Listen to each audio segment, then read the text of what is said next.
बिस्मिल्लाहिर्रहमानिर्रहीम। अस्सलाम वालेकुम स्टूडेंट्स।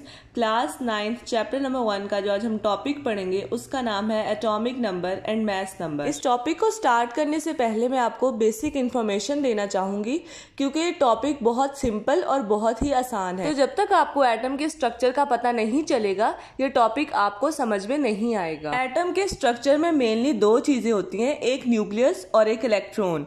न्यूक्लियस जो होता है वो एटम के सेंटर में पाया जाता है और न्यूक्लियस के अंदर दो चीजें होती हैं, एक प्रोटॉन और एक न्यूट्रॉन। प्रोटॉन जो होता है उस पर पॉजिटिव चार्ज होता है और जो न्यूट्रॉन होता है उस पर कोई चार्ज नहीं होता, वो न्यूट्रल होता है। अब क्योंकि प्रोटॉन पे पॉजिटिव चार्ज होता है इसलिए हमारा न्यूक्लियस भी पॉजिटिवली चार्ज होता है। उसके अलावा न्यूक्लियस के इर्द गिर्द हमारे पास शेल्स होते हैं और उस शेल्स में इलेक्ट्रॉन्स रिवॉल्व करते हैं। इलेक्ट्रॉन नेगेटिवली चार्ज पार्टिकल्स होते हैं। और अगर एटम के मास की बात की जाए तो एटम का मास न्यूक्लियस के मास की वजह से होता है। एटम में सारा का सारा मास तकरीबन न्यूक्लियस की वजह से होता है। इलेक्ट्रॉन्स का मास बहुत कम होता है, ऑलमोस्ट निग्लिजिबल होता है। अब हम टॉपिक की तरफ आते हैं, एटॉमिक नंबर और एटॉमिक मास। अब एटॉमिक नंबर किस चीज का, किस बारे में बात हो रही है? तो पीरियोडिक टेबल में हमारे पास 118 टोटल एलिमेंट्स हैं। उन एलिमेंट्स को एक तरीके से अरेंज किया गया ग्रुप और पीरियड्स में। वहां जितने भी एलिमेंट्स हैं उनके एटॉमिक नंबर और एटॉमिक मास की बात की गई है और जिस एलिमेंट का जो नंबर है उनको नंबर वाइज एक तरतीब से पीरियोडिक टेबल में अरेंज किया गया है। लेकिन एटॉमिक नंबर किस एलिमेंट का क्या है, हमें ये किस तरह से पता चलेगा, तो वो हम देखते हैं। मैंने भी आपको स्ट्रक्चर ऑफ एटम बताया था, उसमें हमारे पास न्यूक्लियस था और इलेक्ट्रॉन्स थे।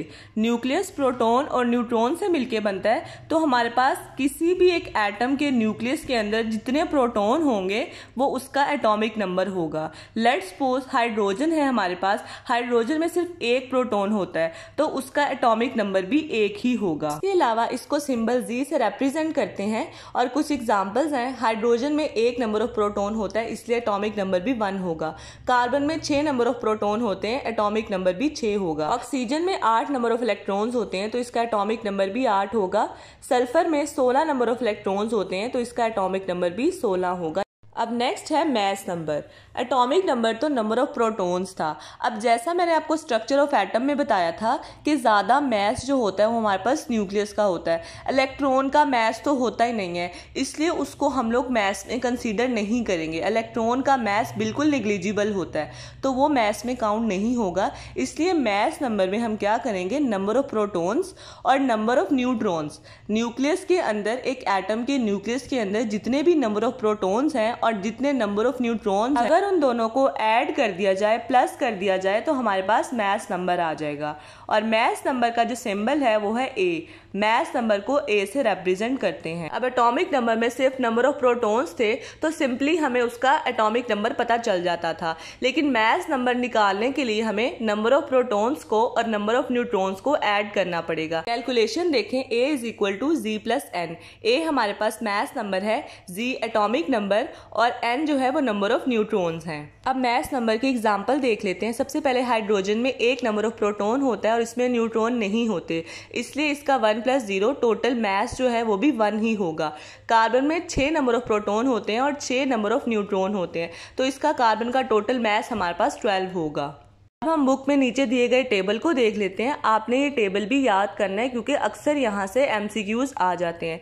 यहाँ पे डिफरेंट एलिमेंट्स लिखे हुए हैं और उनके नंबर ऑफ प्रोटॉन्स बताए गए हैं और नंबर ऑफ न्यूट्रॉन्स बताए गए हैं। अगर तो वो आपसे सिर्फ एटॉमिक नंबर पूछते हैं यानी जी पूछते हैं तो आप सिर्फ इनके नंबर ऑफ प्रोटॉन्स लिखेंगे। लेकिन अगर आपसे इन एलिमेंट्स का आप मास नंबर पूछते हैं तो आप नंबर ऑफ प्रोटॉन्स और नंबर ऑफ न्यूट्रॉन्स को ऐड करके इसका मास नंबर लिखेंगे। तो ये था हमारा आज का लेक्चर। आई होप कि आपको सब समझ आ गया होगा। लेकिन अगर आपको कुछ समझ नहीं आया तो आप कमेंट करके मुझसे पूछ सकते हैं। वीडियो अच्छी लगी हो तो लाइक कीजिएगा, शेयर कीजिएगा और मेरे चैनल को सब्सक्राइब कीजिएगा।